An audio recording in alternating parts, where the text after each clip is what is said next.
Superheroes are everywhere, jumping from the pages of comic books to being the star of today's biggest movie, show, anime, and video games. These costumed crime fighters are the best representation of escapism today, giving us the experience to envision ourselves as blessed with uncanny ability or superpowers, using them to save people and gain praise and recognition while also looking pretty slick while doing it. Essentially, superheroes are one of the most popular and most successful trends today. But where did they come from? How were they created? Most historians would agree that superheroes originated from their fictional predecessors in myth and literature. The demigods and heroes of mythology, like Hercules, Thor, and Samson, who used their extraordinary powers to defeat powerful enemies, inspired the likes of Superman. The masked crime fighters of dime novels and pulp magazines like The Scarlet Pimpernel, The Shadow, and Zorro, who used their weapons and colorful costumes to fight injustice and avenge crime, inspired characters like Batman. However, history has forgotten that there have been real-life inspirations behind today's superheroes. As strange as it sounds, throughout history, there have been examples of real people donning masks and riding out to fight crime. In this mini-documentary, we will finally shed light to many of these historical masked rogues who would inspire many of our favorite comic book characters. Number 1. San Diego Vigilantes. Historian Chris Gavalier stated, "The mythic Old West is one of the superheroes' spawning grounds." Indeed, the American frontier has given birth to many amazing character tropes, from cowboys and gunslingers to Native American warriors, gold prospectors, and brothel belles. But it is also in this era where vigilantes became known, where people donned masks, where the American superhero was born. The first case of real-life masked vigilantism happened in San Diego, California, in July 1878. An alleged robber named Refugio Baca was said to have killed a rancher named William Palmerston inside his own home in the San Jacinto Valley. The following day, Baca was captured by a sheriff's posse and was locked inside a jail in Temecula to await trial. But he never got there. The night before his trial, a group of 20 or 30 armed men, their faces covered by masks, stormed the jail, grabbed Baca, and hanged him from a cottonwood tree.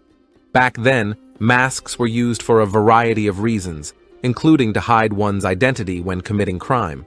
This time, however, the masks were used to fight, or more accurately, punish crime. Historians would call them as part of a local phenomenon known as the San Diego Vigilantes. Number 2. Bald Knobbers. Another more well-known case happened in the Ozark region of southwest Mississippi. Between 1885 to 1889, a long-running string of vigilantism happened in that area, many of which were perpetrated by a group of masked men known only as the Bald Knobbers. The origins of the Bald Knobbers could be traced back to the years after the American Civil War. Lawlessness caused by Reconstruction prompted many to band together. The first Bald Knobbers group happened in Taney County. They were led by a man named Nat N. Kinney and consisted of 13 men. They got their nickname from their hideout atop of a bald mountain and became infamous for their demonic-like costume, which was a white muslin hood with corners tied to appear like ears and with cut-off holes for their eyes and mouth. Soon, masked hoodlums appeared in Christian, Douglas, and many other counties. Gunfights, burnings, and assassinations became the work of the Bald Knobbers.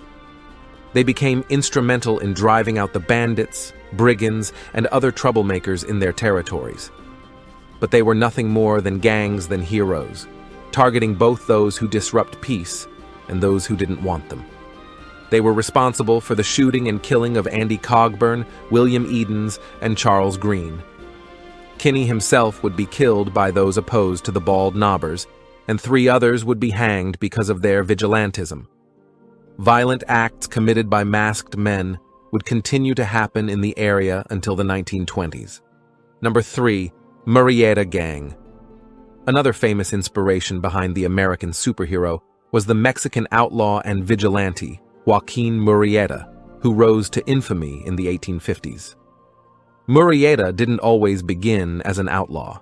In fact, he was a vaquero and a miner who had arrived in California during the gold rush. Based on legend, Murrieta found a small success in mining, but many Anglo miners became jealous of him. Accounts differed, but what happened to Murrieta was not pleasant. It was said that his brother was lynched, and he was beaten and horsewhipped. Some also said that they raped his wife. Whatever the case, Murrieta's life changed forever. He now began a life of violence. Knowing that a Mexican like him would not gain equal justice in California at that time, Murrieta instead formed a gang, some of which were his relatives, to hunt down those responsible. They managed to kill at least 6 of those who attacked Murrieta. Now marked as criminals, Murrieta's men lived their lives as bandits. They robbed horses, settlers, and even murdered people. 13 Anglo-Americans and 28 Chinese, to be exact. Murrieta was brutal in both his criminality and vigilantism. He wore a dark outfit, complete with a kerchief and sombrero, and often shot his victims with firearms or dismembered them with machetes. His life of crime allegedly ended in Arroyo de Cantua, when a group of rangers led by Mexican-American war veteran Harry Love surprised a band of Mexicans with a hail of bullets. One of them was said to have been Murrieta. His violent life became the inspiration for novelist Johnston McCulley to create the character of Zorro. These cases of masked vigilantism paved the way for the creation of the superhero in many dime novels and literature. Deadwood Dick would be the first known masked vigilante-type superhero, born from the pages of dime novel westerns and inspired by real cases of masked men in the Old West. He would be followed by the now legendary characters of Zorro and Lone Ranger. The idea of men who took up arms while wearing masks soon gave rise to the likes of Batman, Spider-Man, Daredevil, and many others. To call them heroic, though, is far from the truth. Vigilantism in the Old West was not always about justice and peacekeeping. It was all about vengeance and the enactment of one's own version of what was right and wrong.